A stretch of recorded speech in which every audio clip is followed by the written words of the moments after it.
How's it going, everybody? My name's Player E Collins, aka Player EC. As you guys know, I am a huge Super Mario fan, so that's why I am excited today to gush all about another beloved title that I not only played, but many others did too.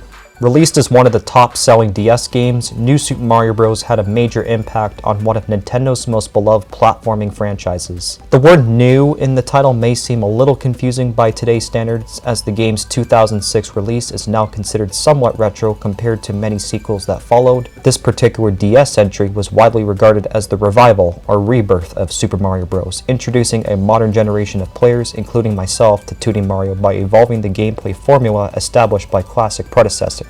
I will always have such a strong nostalgia bias for this game, not only because it was one of my early childhood games, but because it was genuinely my very first 2D Mario experience, influencing my love even further for the iconic plumber.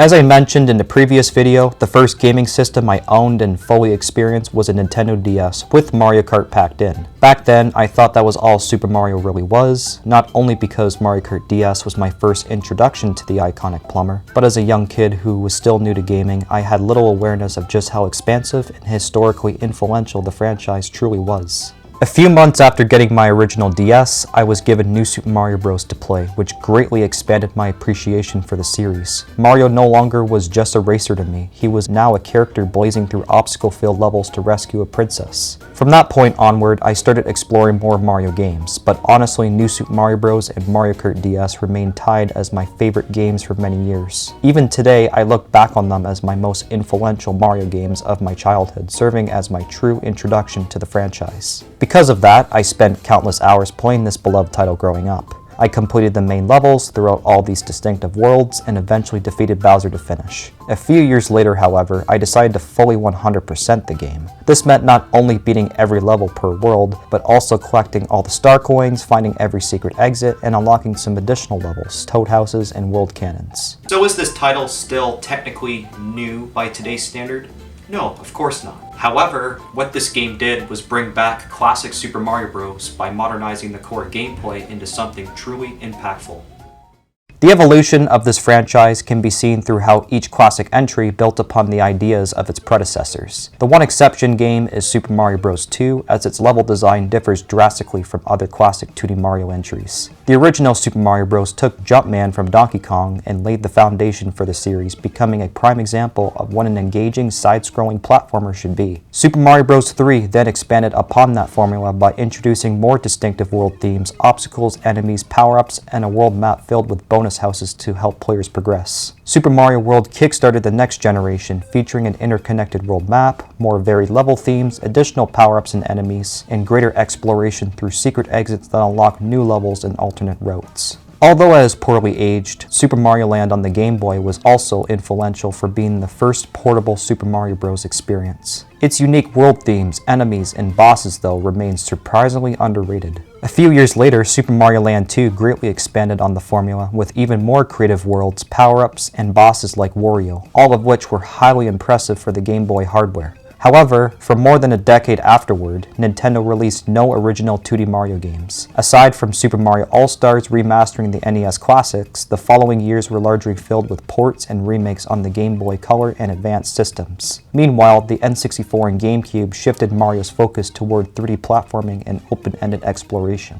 That changed in the mid-2000s. A few years following the DS's launch, New Super Mario Bros. Arrived as a long-awaited revival of traditional 2D Mario platforming. By combining the core gameplay and ideas from the past entries with a more modern presentation, the game successfully reintroduced side-scrolling Mario to a new generation. Featuring pre-rendered graphics, new mechanics, fresh power-ups, multiplayer modes, and other innovative additions, New Super Mario Bros. Helped evolve the series and established many features that would remain important throughout future 2D Mario games going forward. To finally answer the biggest question in the room, how did New Super Mario Bros. Revive and modernize 2D Mario? For starters, let's talk about the presentation. The game's visual style looks leaps and bounds better than the classic entries, not only because of the DS's more powerful hardware, but also due to its use of pre-rendered 3D character models within 2D environments. Compared to these models, the older Mario sprites almost resemble creative paper cutouts. While the resolution may look pixelated for today's standards, the art style itself has aged remarkably well, especially when viewed through the enhanced resolutions in later sequels.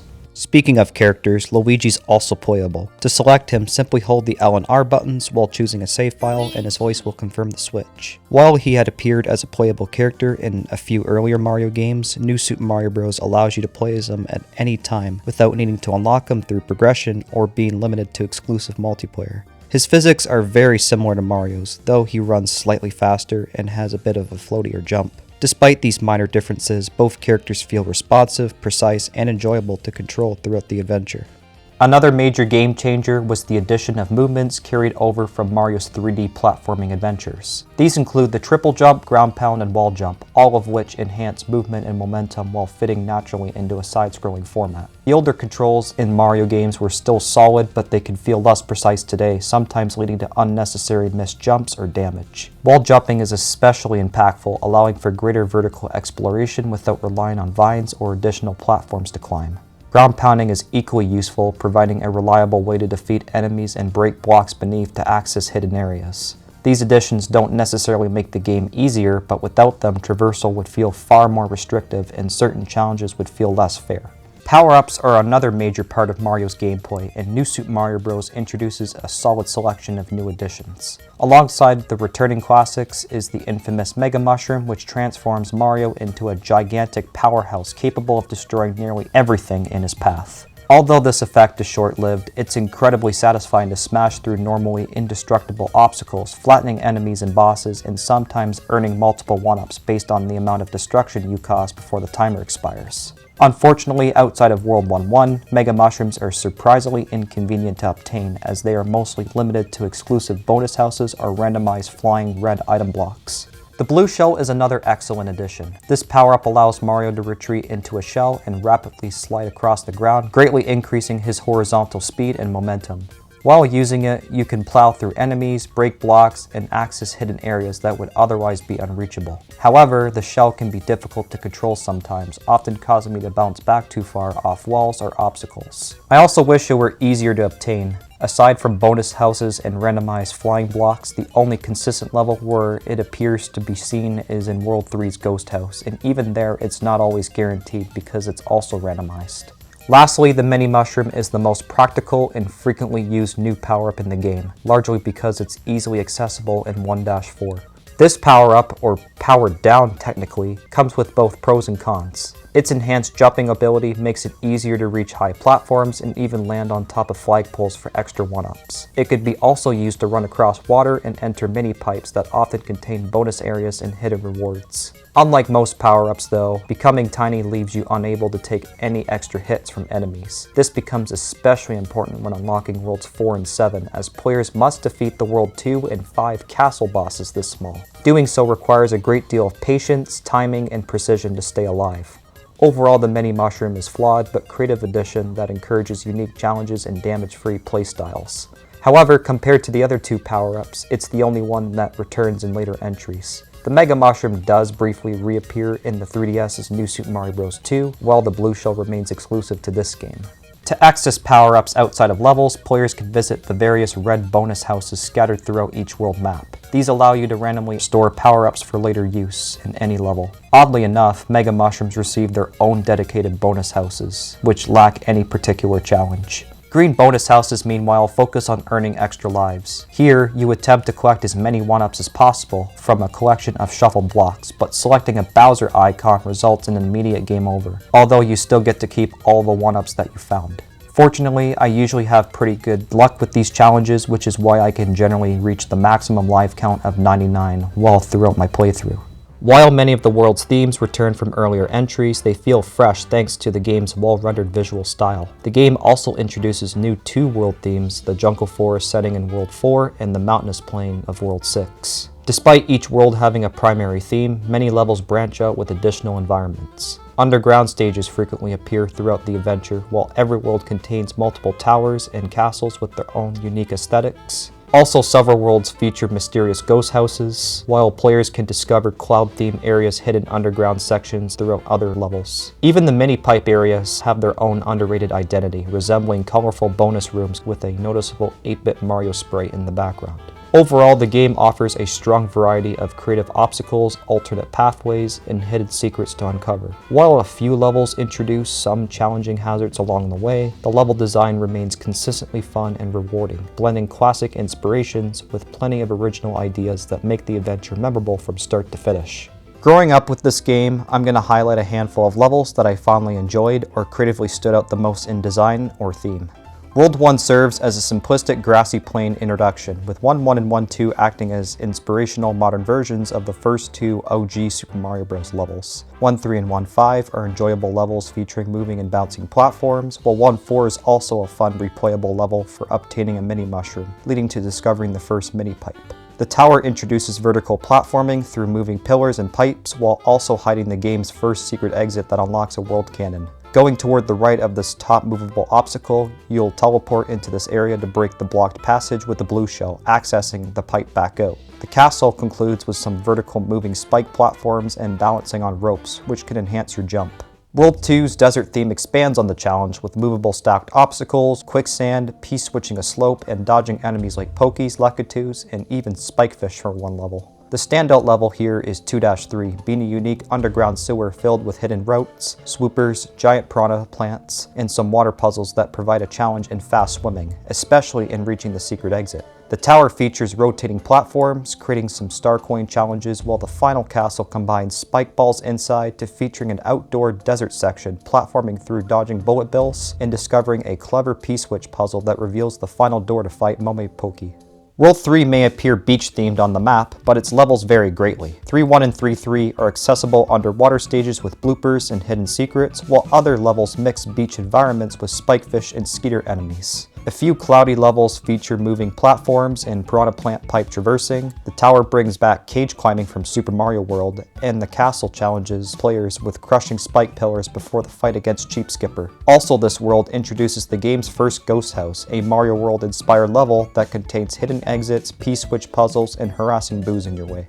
World 4 introduces a new jungle theme, focusing heavily on traversing poison swamps while dealing with scuttlebug and wiggler enemies. The highlight level here is 4-6, where players ride Dory through the poison, where you'll find his slight head movements beneficial in reaching some platform stops or avoiding some biting piranha plants, along with reaching a secret pipe for a star coin thanks to this P-switch at the end.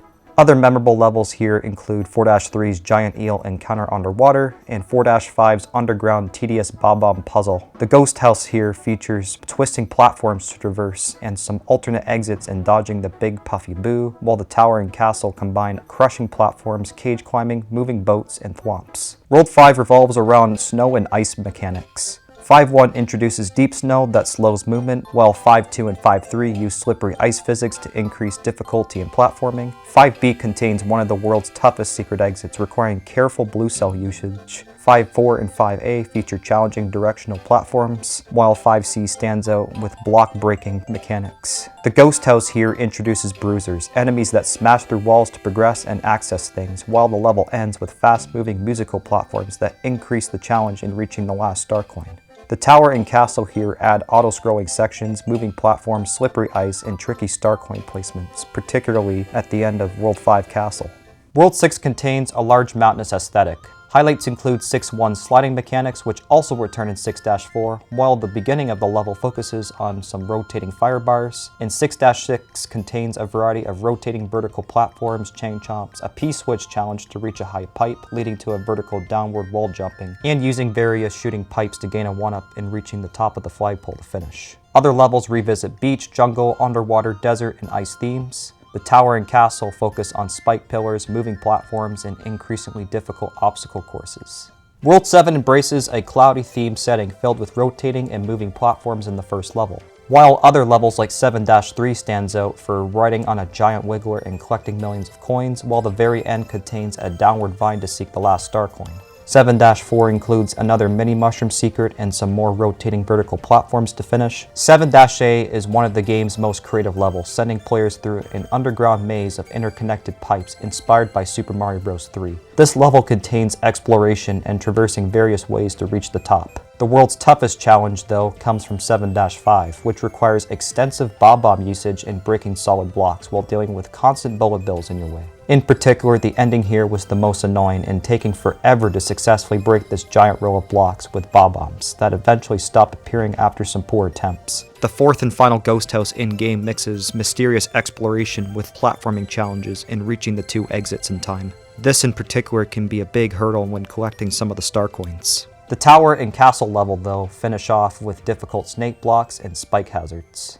World 8 provides the game's greatest challenge through its dark volcanic setting. 8-3 revisits the giant eel concept but turns it into a chase sequence, while 8, 5, and 6 offer exciting lava platforming sections. The more difficult levels include 8-1's bullet bills and birds, 8-2's underground water skeeters, 8-4's scuttlebugs, and 8-7's platforming through Koopas and Hammer Bros. However, 8-8 is arguably the hardest level in-game, thanks to constant volcanic fireballs spewing down causing damage with or without power-ups. In particular, the last star coin here is frustratingly difficult in accessing this mini pipe, as you have to wait for spewing volcanic fireballs to break these blocks, then precisely enter in damage-free.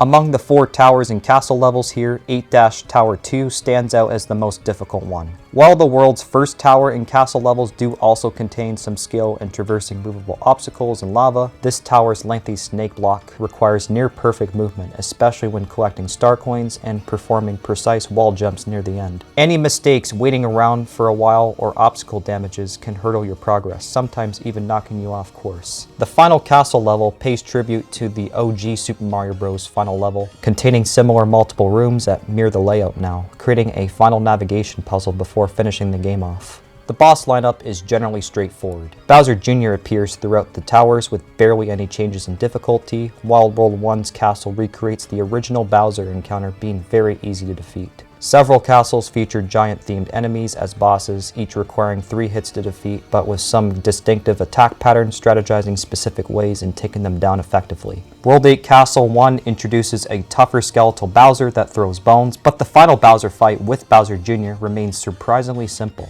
Sure, Bowser's fireballs can be intimidating at first, but overall Bowser Jr. is the same as he's always been, while again, Bowser just requires to P-switch the ground at the end to finish. While this fight will always contain nostalgic music and strong endgame atmosphere, it feels somewhat underwhelming compared to other Mario finals, despite serving as a memorable conclusion.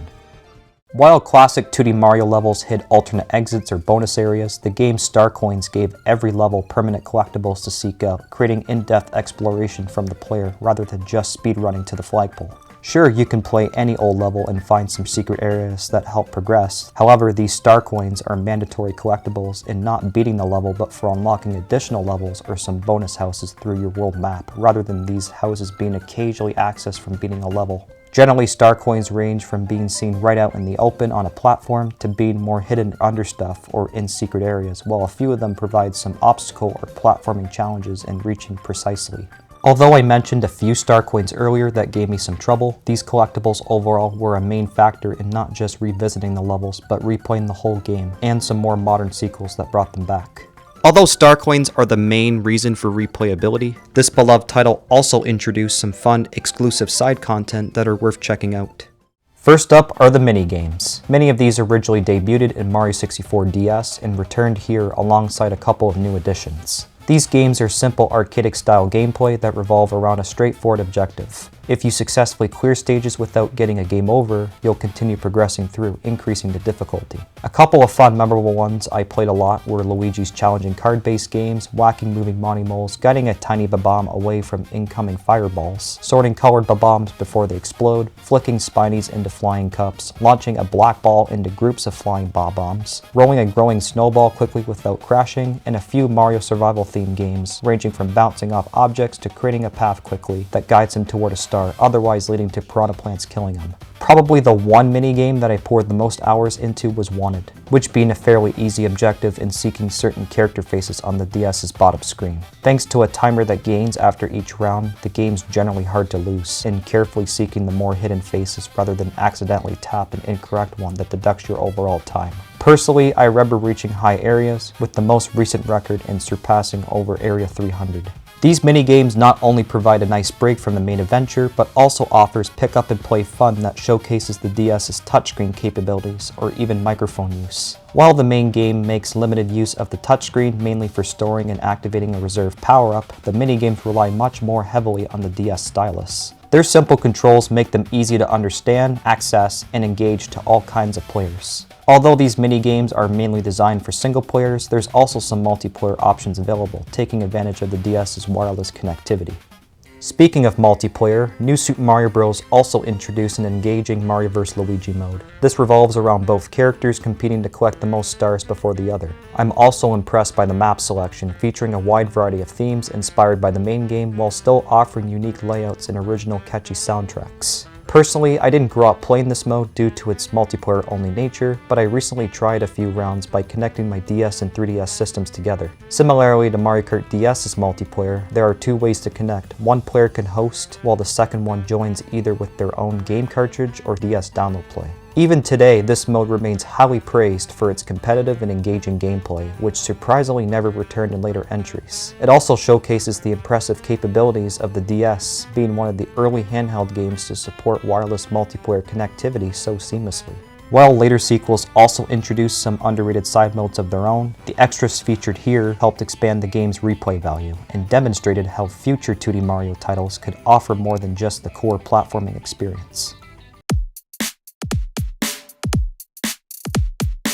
New Super Mario Bros. Successfully revived 2D Mario by modernizing the classic formula with improved level design thanks to well-rendered visuals, refined movement mechanics, game-changing power-ups, hidden collectibles, and rewarding secrets, while still remaining faithful to the foundations established by earlier entries. The entry also became the first original 2D Mario to expand replay value through engaging minigames and competitive multiplayer modes, showcasing many of the DS's capabilities. While I understand some of the criticism received later on as the formula became feeling more repetitive, New Super Mario Bros. Remains one of the franchise's most influential releases. Its success proved that there was still a massive audience for traditional 2D Mario platforming, while many of the game's additions, features, and modes introduced became staples of future sequels or entries, impacting the gameplay experience and identity shown in 2D Mario today. Thank you guys for watching this video. Comment, subscribe, and stay tuned for some more cool stuff on this channel. Of course, I will keep you guys posted as always by going onto my post section on my YouTube channel and just look at any teasers or promotions for any upcoming videos. Feel free to comment about this beloved title, express your own personal nostalgia, memories, or experiences, and even impact on what it brought to 2D Mario going forward.